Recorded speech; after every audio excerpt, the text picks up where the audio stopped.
7월 8일 오늘의 말씀은 히브리서 6장 9절에서 20절입니다.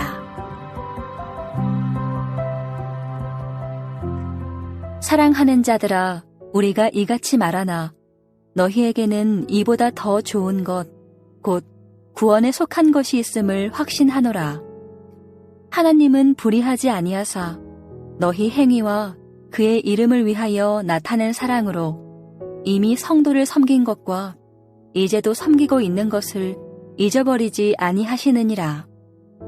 우리가 간절히 원하는 것은 너희 각 사람이 동일한 부지런함을 나타내어 끝까지 소망의 풍성함에 이르러 게으르지 아니하고 믿음과 오래 참음으로 말미암아 약속들을 기업으로 받는 자들을 본받는 자 되게 하려는 것이니라. 하나님이 아브라함에게 약속하실 때에 가리켜 맹세할 자가 자기보다 더 큰 이가 없으므로 자기를 가리켜 맹세하여 이르시되 내가 반드시 너에게 복주고 복주며 너를 번성하게 하고 번성하게 하리라 하셨더니 그가 이같이 오래 참아 약속을 받았느니라. 사람들은 자기보다 더 큰 자를 가리켜 맹세하나니 맹세는 그들이 다투는 모든 일의 최후 확정이니라. 하나님은 약속을 기업으로 받는 자들에게 그 뜻이 변하지 아니함을 충분히 나타내시려고 그 일을 맹세로 보증하셨나니 이는 하나님이 거짓말을 하실 수 없는 이 두 가지 변하지 못할 사실로 말미암아 앞에 있는 소망을 얻으려고 피난처를 찾은 우리에게 큰 안위를 받게 하려 하심이라. 우리가 이 소망을 가지고 있는 것은 영혼의 닷 같아서 튼튼하고 견고하여 휘장 안에 들어가나니 그리로 앞서가신 예수께서 멜기세덱의 반차를 따라 영원히 대제사장이 되어 우리를 위하여 들어가셨느니라. 히브리서 6장 9절에서 20절 말씀을 함께 묵상하겠습니다. 히브리서 기자는 압달락에서 그리스도 도의 초보를 넘어서 완전한 대로 나아가자고 강력히 권면하였습니다. 또한 그리스도를 떠나면 다시는 회개할 기회가 없을 것이라고 단호하게 경고하였습니다. 그런데 오늘 본문의 단락은 사랑하는 자들아 라고 부르면서 분위기를 다시 바꾸어 전하고 있습니다. 그러면서 우리가 이같이 말하나 라고 시작하죠. 이같이 말하는 것은 압달락의 권명과 꾸지람 또는 견책인데요. 그러니 이렇게 강력하게 엄중하게 권면하고 견책하고 꾸중하기는 하지만 자기가 성도들을 여전히 사랑하고 있다고 하면서 사랑하는 자들아 라고 하는 것입니다. 히브리서 저자가 이 편지를 읽는 성도들이 믿거나 싫거나 해서 한 권면이 아니라는 것이죠. 엄중하고도 강한 권면과 꾸지람과 견책을 하지만 이것으로 성도들이 실족하거나 상처받지 않기를 바라는 마음이 담겨 있습니다.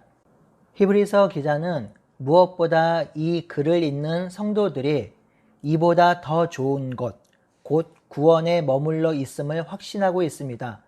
원문에는 10절이 왜냐하면으로 시작하니 그 이유가 10절에 나오지요. 성도들이 지금까지 사랑과 선행을 베풀었고 지금도 하나님의 이름을 드러나기 위해 선행과 봉사를 하고 있다는 것이죠. 저자는 그런 사랑과 섬김의 행위를 드러낸 성도들이라면 여전히 하나님이 주신 구원을 누리고 그 구원 안에 머무르고 있다고 확신하고 있습니다. 그러면서 히브리서 기자는 이들에게 위로와 권면을 합니다. 바로 이들의 선행과 섬김과 봉사를 하나님께서 잃어버리지 않으신다는 것입니다. 하나님이 불의하지 않으시니 그들의 선한 행위를 잊지 않으신다는 것이죠.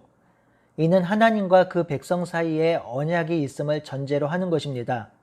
하나님의 백성이 하나님의 명령과 계명을 따라 선한 일을 하면 하나님은 약속하신 대로 그의 백성에게 하나님의 약속을 이루실 것입니다.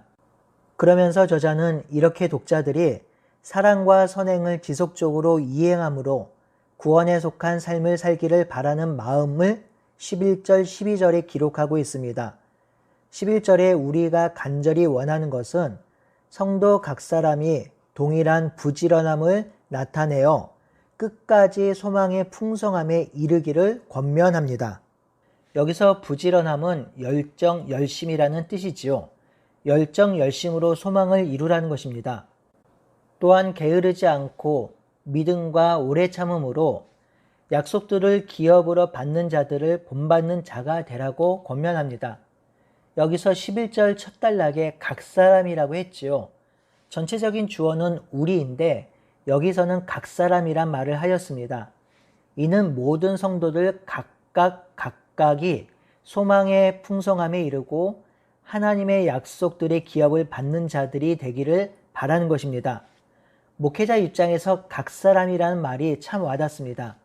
히브리서 기자는 각 사람, 즉 모든 성도 한 사람 한 사람이 성숙하고 자라길 기대하고 소망하고 있는 것이죠. 그런데 이 일이 정말 쉽지가 않아요. 교회 안에서 영적으로 어린 성도가 있고 성숙한 성도가 공존합니다. 그러니 그 모든 성도들이 소망의 풍성함에 이르게 하고 약속의 기업을 붙들게 하는 것은 정말 많은 에너지와 공이 들어갑니다. 한 사람 한 사람을 세워가는 것이 정말 힘든 일이지요. 하지만 히브리서 기자의 권면이 우리 교회 안에 성취되길 바랍니다.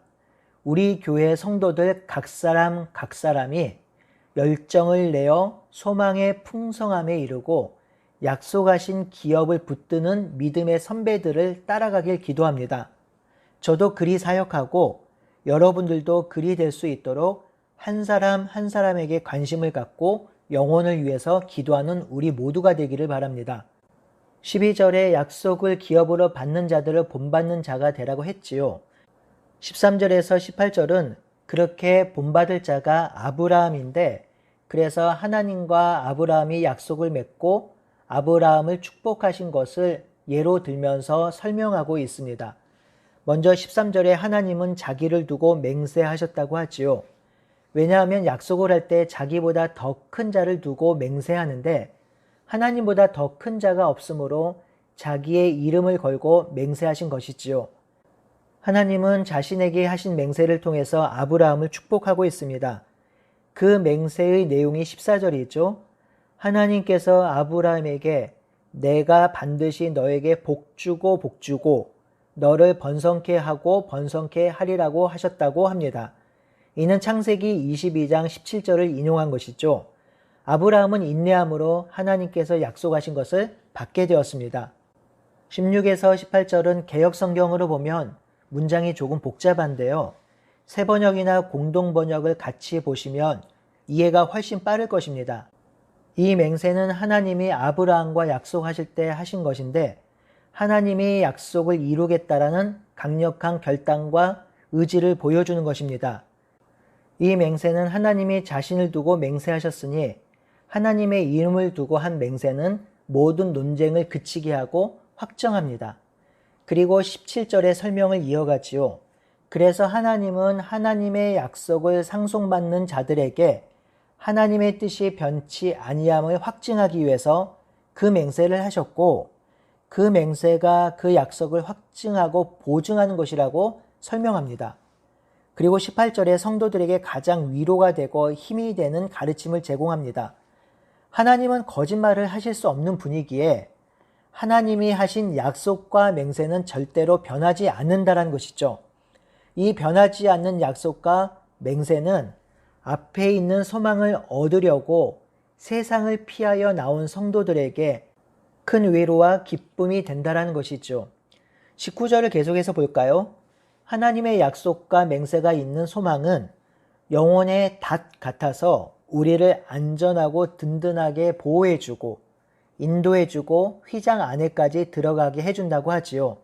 정말 위로와 힘이 되는 말씀이죠. 하나님은 우리에게 소망을 주셨습니다. 하나님 나라의 소망, 하나님 나라 안에서 성도들과 함께 사는 소망, 다가올 하나님 나라 안에서 영원토록 살 수 있는 소망을 주셨습니다. 하나님은 이 소망이 변하지 않을 것이라고 약속하셨고 맹세하셨습니다. 이미 아브라함을 통해서 보여주시고 확증하셨지요. 하나님은 거짓말 하시는 분이 아님에도 연약한 우리가 소망을 놓치고 믿음을 잃어버릴까 약속하시고 맹세하신 것이죠. 그러니 하나님이 약속하신 것은 절대로 변하지 않을 것입니다. 그러니 이 소망이 우리 영혼에 닻이 되는 거죠. 풍랑이 휘몰아치고 비바람이 불어도 닻을 견고히 내리고 있는 배는 이리저리 흔들리긴 하지만 전복되거나 침몰되지 않습니다. 그 소망이 바로 닷 같아서 광풍이 휘몰아치는 세상에서 우리가 흔들거리긴 하겠지만 절대로 패배하거나 침몰하거나 파산하지는 않을 것입니다. 이 소망은 결국 우리를 휘장 안으로 들어가게 한다고 하지요. 휘장 안은 지성소인데 이 지성소는 1년에 한 번 대제사장이 대속죄일에 백성의 죄를 들고 들어가는 장소입니다. 이 휘장 안은 하나님을 만나는 장소이며 하나님의 임재를 경험하는 장소입니다.